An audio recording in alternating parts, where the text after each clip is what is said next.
I'm Amelia, I'm 34 years old, I'm a woman, and I finally understood that my love was being mistaken for a blank check at my nephew's 10th birthday party. For years, I had been the reliable one, the successful one, the one my family turned to when things went wrong.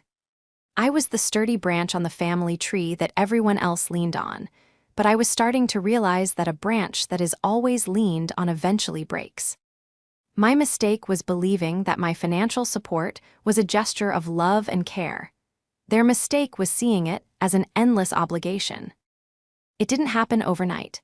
The dynamic was a slow-growing vine, wrapping around our relationship so gradually that I barely noticed until it was choking me. I'm a senior software engineer for a major tech company. I worked relentlessly through my 20s, sacrificing weekends and social events to build a career that could offer me stability, a stability my parents never had. My sister, Chloe, 2 years my junior, took a different path. She married her high school sweetheart, Mark, right after graduation, and they settled into a life that seemed perpetually on the edge of a financial cliff. Chloe worked part-time as an administrative assistant, and Mark was a shift manager at a local warehouse. They weren't destitute, but their choices rarely aligned with their income. That's where I came in. At first, it was small things. $100 to fix a flat tire. A couple hundred to cover an unexpected medical bill for their son, Leo. I was happy to do it. I loved my sister and I adored my nephew. What was the point of my success if I couldn't share it, especially with family? The first flicker of unease came about 5 years ago. Mark called me in a panic, his voice strained. The family car, their only vehicle, had broken down. The transmission was shot, he said, and the repair was going to be nearly $2,000. Without it, he couldn't get to work, and Chloe couldn't take Leo to his appointments. "I don't know what we're going to do, Amelia," he'd lamented, his voice cracking just enough to pluck at my heartstrings. "We're completely stuck."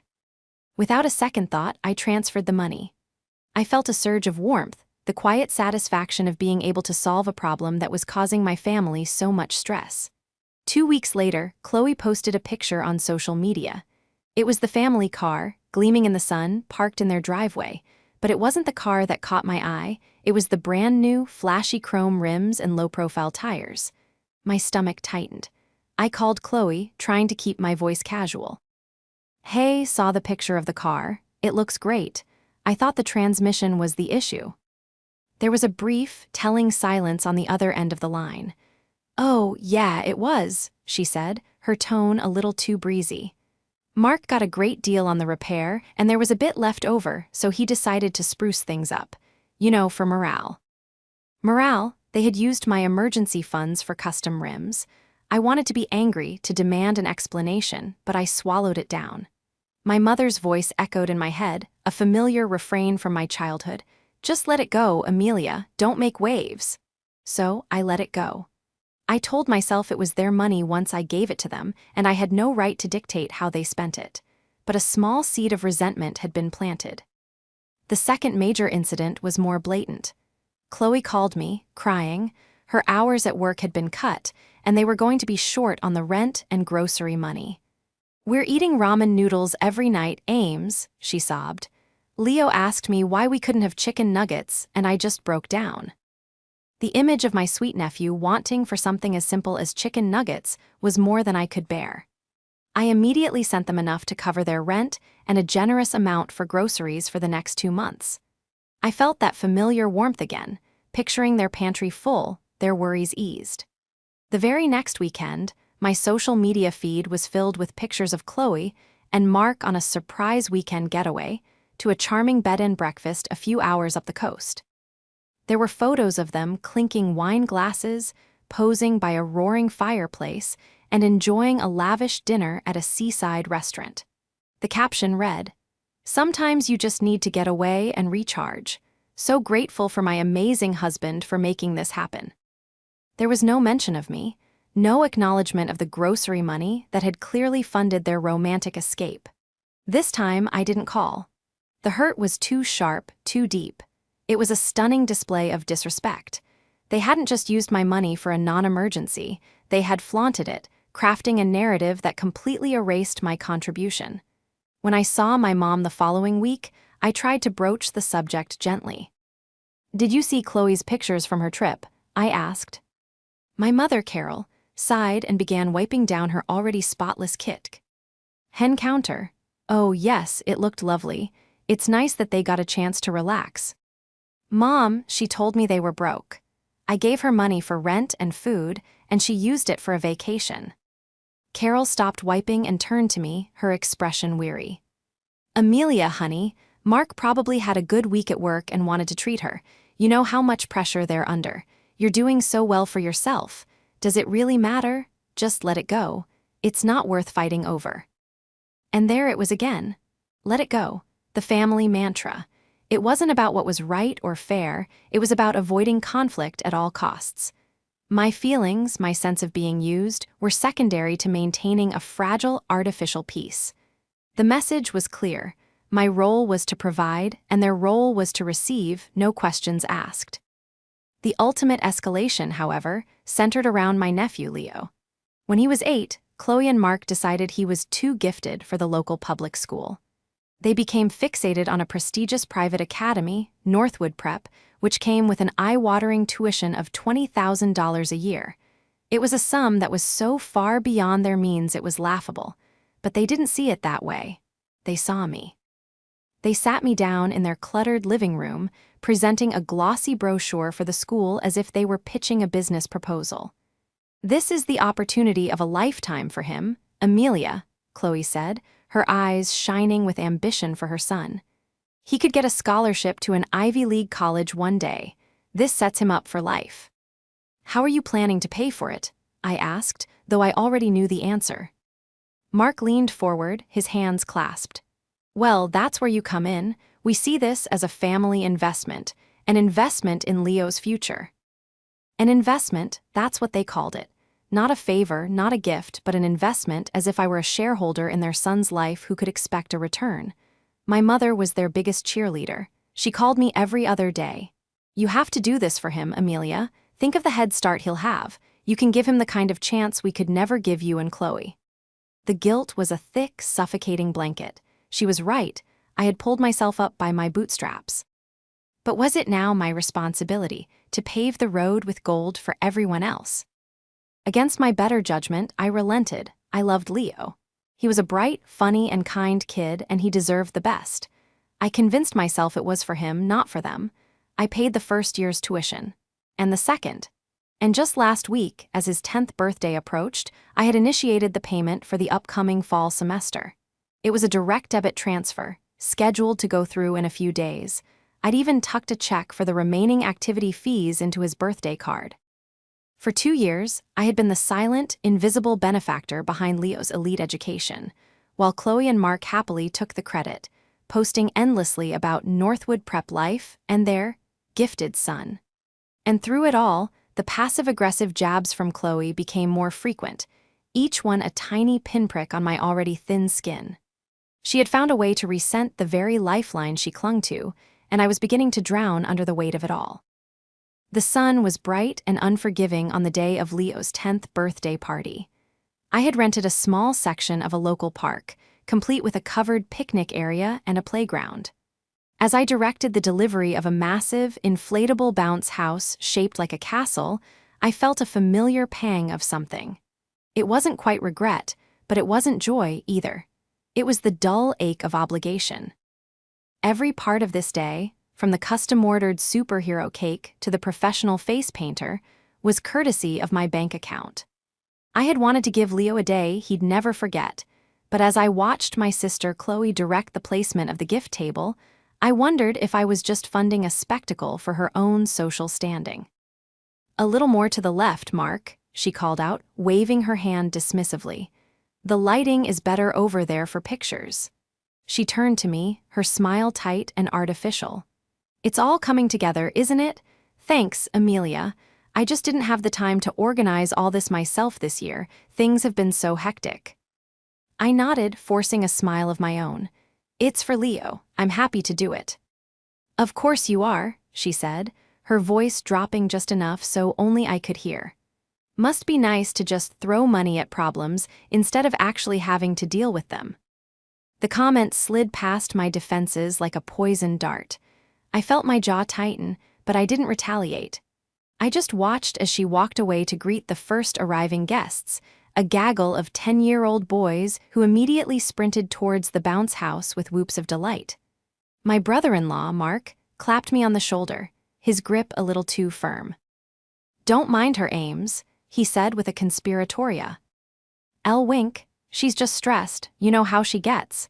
But seriously, this is incredible. You really outdid yourself this year. Leo is going to lose his mind." His words were meant to be placating, but they only highlighted the problem. They saw my contributions as a show, a performance that needed to be bigger and better each time. My worth in their eyes was directly proportional to the lavishness of my gifts. I spent the next hour playing the part of the happy, doting aunt. I helped the face painter with her supplies, handed out juice boxes, and cheered as Leo and his friends waged a mock battle inside the bouncy castle. I saw the genuine, unadulterated joy on my nephew's face, and for a moment, it felt worth it. He ran up to me, his face painted like a tiger, and threw his arms around my waist. "Auntie Amelia, this is the best birthday ever," he yelled over the noise of the party. "Thank you, thank you, thank you." I hugged him back tightly, my heart swelling. "You're welcome, sweetie. I'm so glad you're having fun." As he scampered away, my mother, Carol, appeared by my side, a paper plate of potato salad in her hand. "He just adores you, Amelia," she said, her eyes misty. "You're so good to him. It's a wonderful thing you're doing." "I'm trying, Mom," I said, my voice softer than I intended. "I know, dear," she said, patting my arm. "And Chloe appreciates it too, even if she doesn't always show it. It's hard for her, you know, seeing you with all this success. It makes her feel like she's not doing enough for her own son." It was the classic justification. Chloe's jealousy was reframed as a mother's insecurity, and my success was the unintentional weapon I was wielding against her. Once again, the responsibility was shifted to me, not just to provide financially, but to manage my sister's delicate feelings about my ability to do so. The logic was so twisted that it made my head spin. I was paying for everything, yet somehow, I was the one who needed to be more understanding. The party wore on. Guests came and went. Parents of Leo's friends would approach me, having been told by Chloe who had funded the festivities. "It's so generous of you to do all this," one mother said, gesturing around at the elaborate setup. "Chloe was just telling us you paid for everything." I could see Chloe a few feet away, watching the exchange with a strange, proprietary smile on her face, as if my generosity were a possession she could show off. As the afternoon began to wane, it was time for the main event, the cake. It was a 3-tiered masterpiece, with a detailed city skyline and a sugar-sculpted superhero perched on top. The kids gathered around the picnic table, their voices a chaotic chorus of "Happy Birthday." Mark helped Leo blow out his 10 candles, and the adults applauded. I stood at the back, feeling a profound sense of detachment, like I was watching a movie of someone else's family. Chloe took charge of cutting the cake, wielding the knife with practiced authority. She handed the first piece to Leo, the second to Mark, and then worked her way through the line of eager children. After all the guests were served, she cut 3 more slices for the remaining adults, one for our mom, one for herself, and one for me. She walked over to where I was standing, holding out the paper plate. The slice was a little smaller than the others, I noticed. A corner piece with an overabundance of frosting. I reached for it, ready to offer another forced thank you. But before my fingers could touch the plate, she leaned in close, her smile thin and sharp as a razor's edge. Her voice was a low, venomous whisper, meant only for me, but loud enough for those closest to us to catch. "Here," she said, her eyes glinting with a cold, triumphant light. And then came the words that would change everything. "Buying stuff doesn't make you special, you're just the family wallet." The words hung in the air between us, thick and suffocating. "You're just the family wallet." For a split second, my brain refused to process them. It was as if she had spoken in a foreign language I couldn't comprehend. I looked at her face, searching for a sign that it was a joke, a poorly timed, sarcastic quip. But there was no humor in her eyes.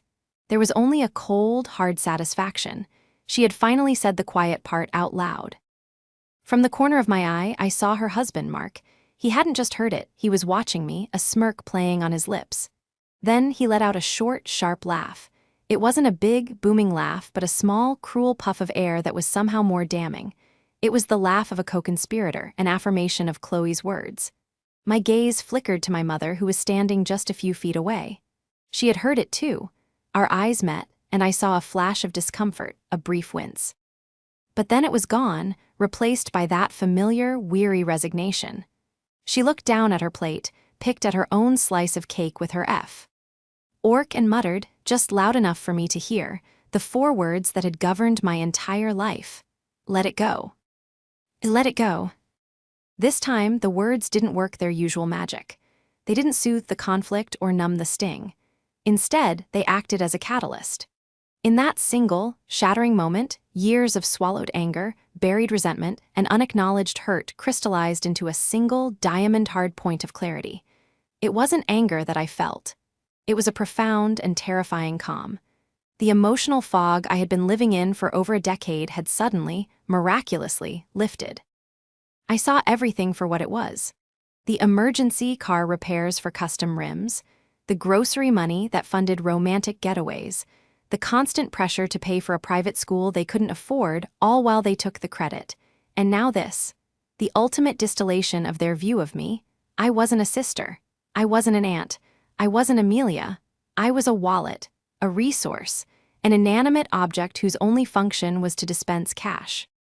My hand, which had been reaching for the cake, slowly retracted. I looked down at the plate Chloe was still holding out to me. The brightly colored frosting seemed garish and mocking. I met her eyes again, and my voice, when it came out, was steady. It was unnervingly quiet. "No, thank you," I said. I set my own, untouched drink down on the nearby table with a soft, deliberate click.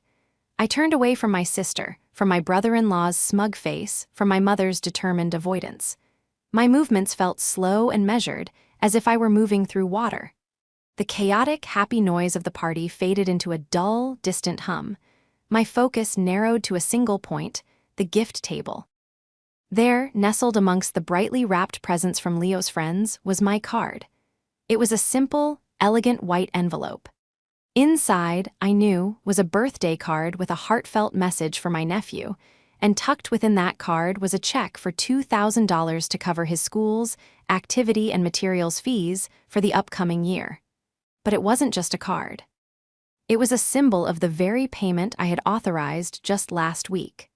The $20,000 tuition payment that was scheduled to be automatically withdrawn from my account in less than 72 hours. I walked to the table.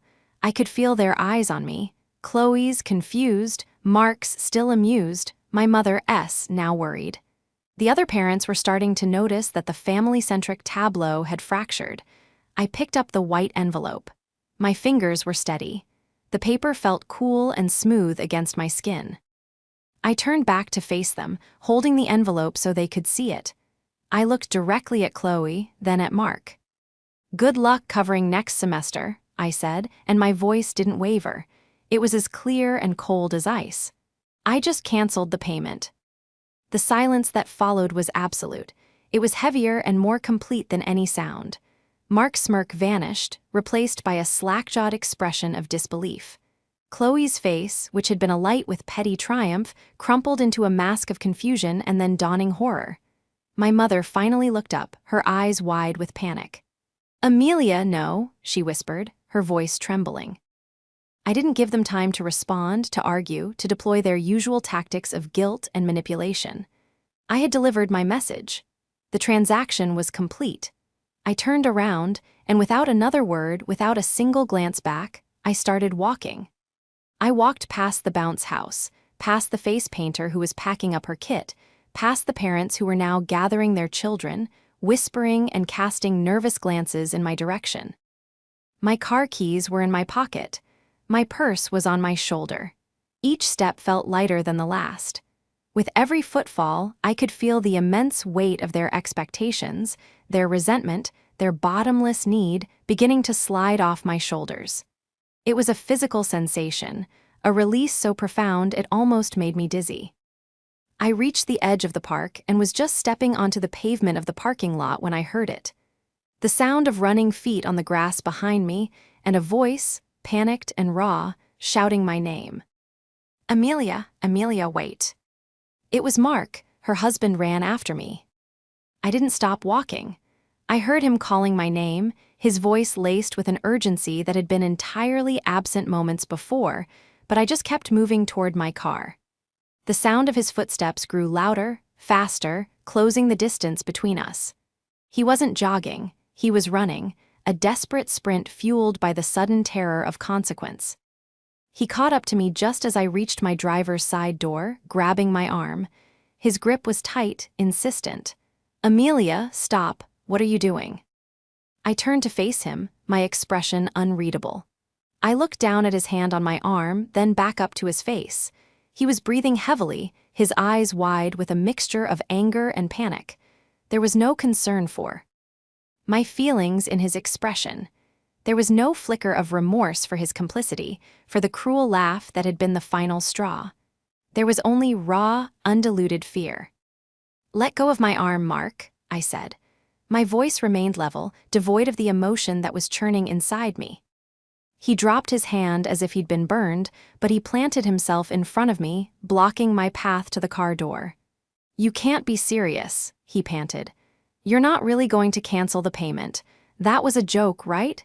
A sick joke to scare Chloe." "Does it look like I'm joking?" I asked. The reality of the situation seemed to be crashing down on him in waves. "But why?" "Because of what Chloe said. It was a stupid comment, Amelia. You know how she is, she didn't mean it." "She meant every word," I stated flatly, "and you confirmed it when you laughed." A flash of anger crossed his face. "Oh, come on, I can't laugh now. It was a party. People were having a good time until you decided to throw a tantrum and ruin everything." A tantrum, that's what he called it. My reaching a breaking point after years of being used and disrespected was a tantrum. The sheer audacity of it was breathtaking. "This isn't about my tantrum, Mark," I said, my voice hardening. "This is about the fact that you and your wife view me as a walking, talking ATM. You feel entitled to my money, but you don't feel you owe me even a shred of respect in return. The family wallet, as Chloe so elegantly put it, is now closed." His face paled. The financial reality was hitting him, and it was hitting him hard. "But Leo, what about Leo's school? The tuition is due. We don't have $20,000, Amelia, you know we don't." His voice was rising, cracking with desperation. "You can't do this to him. You're going to ruin his future, everything we've worked for." Everything they'd worked for. The delusion was so complete, so deeply ingrained, that he truly believed they had earned this. They had done the work of finding a rich sister to foot the bill. "No, Mark," I said, shaking my head slowly. "You are ruining his future by teaching him that it's okay to be dependent on others, to take without gratitude, and to treat the person supporting you with contempt.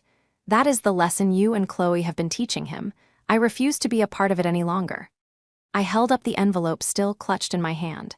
This was for his activity fees.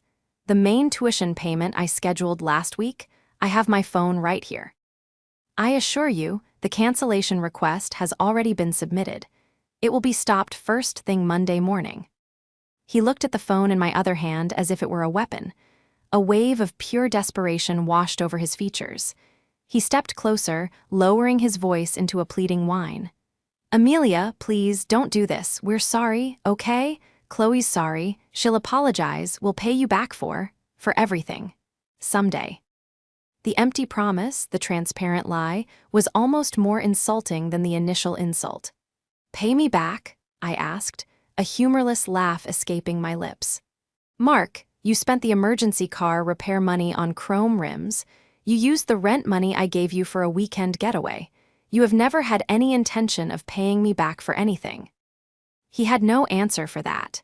His jaw worked silently as he struggled to find a new angle, a new lever of manipulation to pull. He was cycling through the playbook that had always worked before, but he was coming up empty. "You're tearing this family apart," he finally spat out, his desperation curdling back into anger. Over a stupid comment. Your mother is in there, crying. Your sister is devastated. You've ruined your nephew's birthday. No, I said, my voice ringing with a newfound strength I didn't know I possessed. I'm not the one who tore this family apart. You, Chloe, and even my mother did that every time you chose to take advantage of me. You did it every time you put a price tag on my love. The relationship you thought you had with me was a transaction, and I am simply closing my account. I sidestepped him, my hand reaching for the car door handle. He made one last, desperate plea. Amelia, what are we supposed to tell the school? What are we supposed to do? I paused and looked at him over my shoulder, the setting sun casting a long shadow behind me. I don't know, Mark, I said, and for the first time, I felt a sliver of pity for the man-child standing before me, a man so used to having his problems solved that he had no idea how to face one on his own. That's your problem now. I got into my car, started the engine, and didn't look back. As I pulled out of the parking lot, I could see him in my rearview mirror, standing helplessly, a solitary figure dwarfed by the consequences that were rushing toward him. For the first time in a very long time, I felt free. The drive home was a blur. The initial adrenaline of the confrontation began to fade, replaced by a strang. And hollow quiet. It was the quiet of a house after a storm has passed, the air still and charged. I expected to feel a torrent of emotions, rage, sadness, guilt, but instead, I felt a profound and unsettling emptiness. The role I had played for more than a decade had been so all-consuming that, without it, I wasn't entirely sure who I was supposed to be. I had barely walked through my front door when my phone began to buzz. I looked at the screen. It was Chloe. I ignored it. A moment later, it buzzed again, a text message, then another, and another. The notifications came in a rapid, frantic succession. Where are you? You can't just do that. Mark told me what you said. I can't believe you. You have ruined Leo's birthday. He's crying his eyes out. I hope you're happy. I read the messages with a clinical detachment. The manipulation was so predictable, so transparent. The immediate pivot to Leo's feelings, using him as a shield and a weapon, was a classic move. I tossed the phone onto the sofa and went to the kitchen to pour myself a glass of water. My hand was trembling slightly. The phone rang again. This time it was Mark. I let it go to voicemail. A few seconds later, another text, this time from him. You need to answer your phone. We need to talk about this like adults. The irony was staggering. They wanted to talk like adults now that their allowance had been cut off. The barrage continued. Chloe's texts became more abusive, calling me selfish, cruel, and heartless. Mark's alternated between threats of what people will think and pathetic begging. Then came the call I had been dreading, my mother. I hesitated for a long moment before answering, steeling myself. Amelia, her voice was shaky, freighted with disapproval. Hi, Mom, I said, my voice flat. What have you done? She asked, her tone accusatory. There was no, are you okay? No, what happened? Just the immediate assumption that I was the one at fault, the instigator of chaos. I did what I should have done years ago, I replied, my voice gaining a little more strength. I stood up for myself. Stood up for yourself? She scoffed, her voice rising. By humiliating your sister in front of all her friends, by taking away your nephew's education, Amelia, this has gone too far. You've torn this family apart. There it was again. The same phrase Mark had used. It was their shared script, the narrative they had instantly created to cast me as the villain. This family was torn apart long before today, Mom, I said, the words tasting like metal. It was torn apart by jealousy and entitlement. It was torn apart by the fact that no one, not even you, ever stood up for me.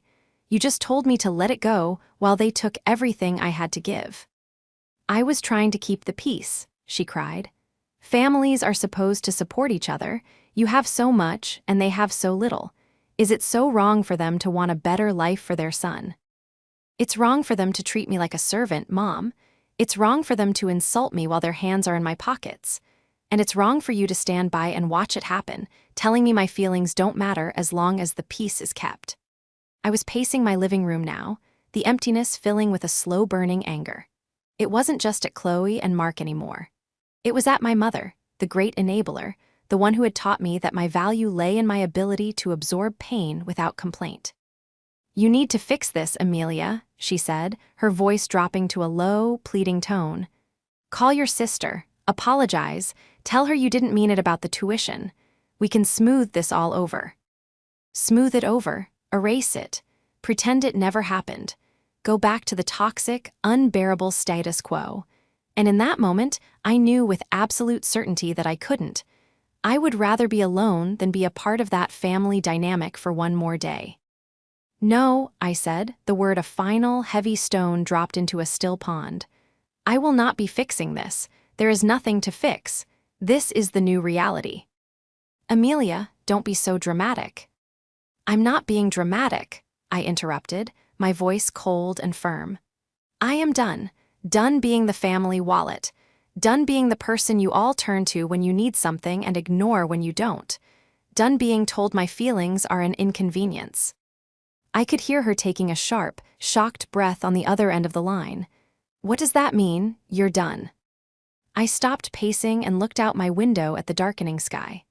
"It means I'm blocking your number after this call, Mom, and I'm blocking Chloe's and Mark's. I need space. I need to heal from what you all have put me through." "You can't be serious," she whispered, her voice filled with disbelief. "You can't just cut off your own family." "Watch me," I said softly. I ended the call before she could respond. My finger hovered over her contact name in my phone, Carol, my mother. With a deep breath, I pressed block this caller. A P.O. P-Up asked me to confirm. I pressed block contact. Then I did the same for Chloe and for Mark. The moment the last one was blocked, my phone fell silent. The incessant buzzing stopped. The screen went dark. The silence was absolute, and this time it wasn't empty. It was filled with possibility. It was heavy, yes, but it was the weight of freedom, not obligation. Tears finally came, hot and fast. They weren't tears of sadness or regret. They were tears of grief for the family I wished I had, and tears of relief for finally escaping the one I actually did. I curled up on my sofa, wrapped a blanket around myself, and cried until there were no tears left. The family wallet was closed for business, permanently. And for the first time, Amelia was open. The first few weeks were the hardest. My life had been so intertwined with my family's manufactured crises that their absence left a gaping void. I'd find myself checking my phone, my thumb hovering over the blocked contacts list, a morbid curiosity about what fresh hell of texts and voicemails I was missing. The silence felt unnatural, like the dead calm before a hurricane. Every time my phone buzzed with a legitimate email or a notification from a friend, my stomach would lurch with a Pavlovian dread, bracing for an attack that was no longer coming. I realized how much mental and emotional energy had been devoted to managing them. It had been a part-time job I hadn't even known I was working. I had been constantly anticipating the next request, rehearsing the next difficult conversation, calculating whether I could afford the next emergency. With that burden gone, I was left with an abundance of time and mental space, and I had no idea what to do with it. On the advice of a trusted friend, I found a therapist. Her name was Dr. Evans, a kind-faced woman with a no-nonsense attitude. In our first session, I laid out the entire story, from the custom rims to the birthday party. When I finished, I felt exposed and childish, as if I were complaining about something trivial. "So you feel guilty for cutting them off," Dr. Evans said, phrasing it as a statement, not a question. "I feel selfish," I admitted. "My mother's voice is in my head, telling me I've torn the family apart. My nephew is probably confused and hurt. Maybe I should have just kept paying for things and kept my mouth shut." Dr. Evans leaned forward slightly. "Amelia, your family wasn't a family. It was a system. A system designed to extract resources from you and transfer them to everyone else. You weren't a participant, you were the host. And when the host decides it no longer wants to be fed upon, the parasites will always claim the host is being selfish. Your only crime was refusing to be their bank. Her words were blunt, but they struck me with the force of truth. A system, not a family. The distinction was critical. It gave me a framework to understand what had happened, to see it not as a personal failure, but as the logical outcome of a deeply dysfunctional dynamic. With this new perspective, I started to slowly rebuild my life. I began by reclaiming my finances. I sat down and looked at my budget, and for the first time, I calculated exactly how much money had been flowing out to my family each year. The number was staggering. It was more than my mortgage. It was enough to fund a master's degree, to take a round-the-world trip, to start a foundation. Seeing it in black and white wasn't about regret, it was about empowerment. It was my money. I had earned it. And now, I could decide what to do with it. The first thing I did was book a trip. A real one. Not a weekend getaway, but a 2-week solo tour of Italy, something I had dreamed of since college but had always put off because there was always another emergency that required the funds. The act of booking the non-refundable tickets was a declaration of independence. While in Rome, standing in the middle of the ancient forum, I felt a sense of peace I hadn't experienced in years. I was completely anonymous, a stranger in a foreign land, and no one needed anything from me. My identity was my own, not defined by my relationship to anyone else. I ate gelato for lunch, wandered through art museums until my feet ached, and sat at cafes for hours, reading books that had nothing to do with software engineering. I was rediscovering Amelia. When I returned, I felt stronger, more centered. I started investing in myself in other ways. I signed up for a pottery class, something I'd always found intriguing. My first few creations were lopsided, clumsy bowls, but I loved the feeling of the clay spinning beneath my hands, the focus it required. It was tangible, real. I was creating something for myself with my own 2 hands, not just signing a check. One Saturday, while shopping at a local farmer's market, I had my first brush with the old world. A distant cousin, someone I hadn't seen in years, spotted me from across a stall of orga. "Nick vegetables." Her face registered surprise, then a flicker of awkward pity. "Amelia, hi," she said, her smile a little too bright. I heard about what happened. With you and Chloe, it's just terrible." "Hello, Susan," I said calmly. "What exactly did you hear?" "Oh, you know," she stammered, shifting her weight. "Just that there was a big fight and that you got upset about money and decided to stop helping them out with Leo. It's such a shame. He's such a sweet boy." The sanitized, skewed narrative was exactly what I expected. In their version, I was the volatile, money-obsessed villain who had punished an innocent child out of spite. There was no mention of the years of financial support, the constant insults, the emotional blackmail. "The story is a bit more complicated than that, Susan," I said, my voice polite but firm. "But I appreciate your concern." I didn't try to defend myself or explain the truth. I realized I didn't need to. The people who mattered knew my character. The rest could believe whatever narrative my sister wanted to spin. I smiled, wished her a good day, and walked away, leaving her standing by the zucchinis with a perplexed look on her face. It was a small victory, but it felt monumental. I was no longer a player in their drama.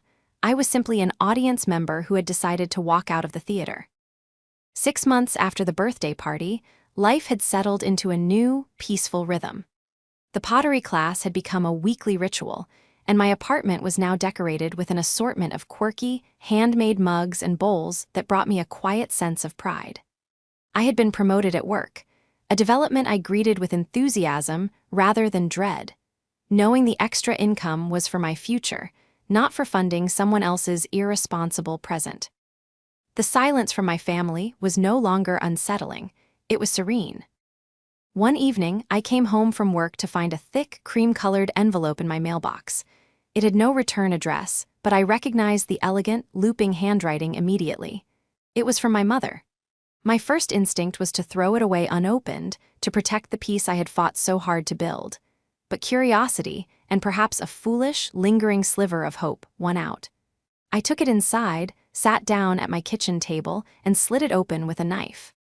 Inside were 3 pages, filled with her familiar script. It began, as I expected, with a litany of guilt. My dearest Amelia, I am writing to you because I don't know what else to do. My calls don't go through. My heart is broken over this division in our family.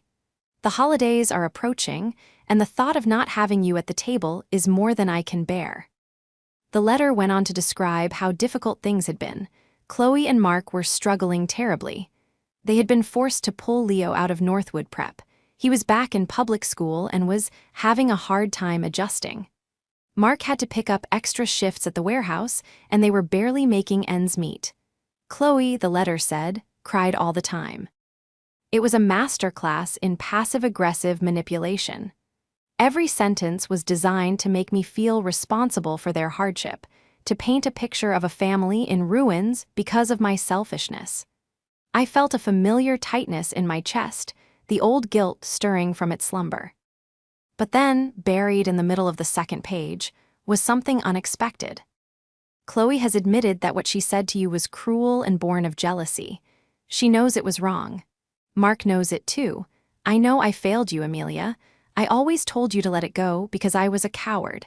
I didn't want to face the conflict, so I let you bear the entire weight of it. I see that now. I was wrong, and I am so sorry. The apology was there, in black and white. It was wrapped in layers of guilt-tripping, but it was there nonetheless. My mother, for the first time in my life, had admitted she was wrong. A year ago, those words would have been enough to make me crumble, to rush back into the fold and promise to make everything better. But I was a different person now. I read the final page. It was a plea for reconciliation, a plea for me to find it in my heart to forgive and to call them, to come for Thanksgiving, to put this all behind us. It ended with a final, desperate-sounding appeal. They are talking about having to sell the house. Please, Amelia, don't let this happen. And there it was, the other shoe. The apology was not the point of the letter, it was the means to an end. The goal was, as it had always been, financial. They weren't just asking for forgiveness, they were asking for a bailout. They had learned to say the magic words, but the intent behind them was just as transactional as ever. I folded the letter and put it back in the envelope. I didn't feel anger. I didn't even feel sadness. I felt a quiet, profound sense of closure. They hadn't changed. They had simply adapted their tactics. The STEM Dr. Evans described was still trying to re-establish its connection to its host. I walked over to my desk and took out a piece of my own stationery. I started to write a reply, pouring out all the years of hurt, explaining in detail why a simple sorry wrapped in a request for money wasn't enough. I wrote about the rims, the vacation, the disrespect. I filled 2 pages with my truth, but as I read it back, I realized I didn't need to send it. I had already had the confrontation. I had already said my piece. This letter wasn't for them, it was for me. It was the final act of processing my own pain. I slid my unsent letter, along with my mother's, into a box on the top shelf of my closet. A box of things to be kept, but not revisited. I didn't call them. I spent Thanksgiving with friends, a loud, joyful, chosen family where love wasn't measured in dollars and cents. I don't know if they sold their house. I don't know how Chloe and Mark are managing. I don't know if my nephew is happy in his new school, and I have learned to be okay with not knowing. His parents are responsible for his happiness, not me. My journey wasn't about revenge, it was about self-preservation. I didn't set fire to the bridge, I simply stopped allowing myself to be the only one holding it up. They may see me as the villain of this story, the cold-hearted sister who abandoned them in their time of need. But I know the truth. I am the woman who finally realized her worth was not negotiable. I am the woman who learned that no is a complete sentence. I am no longer the family wallet. I am just Amelia. And for the first time, that feels like more than enough. So, Reddit, I have to ask. After years of being the financial backbone for a family that did nothing but disrespect me, AITA for finally canceling the payment and walking away.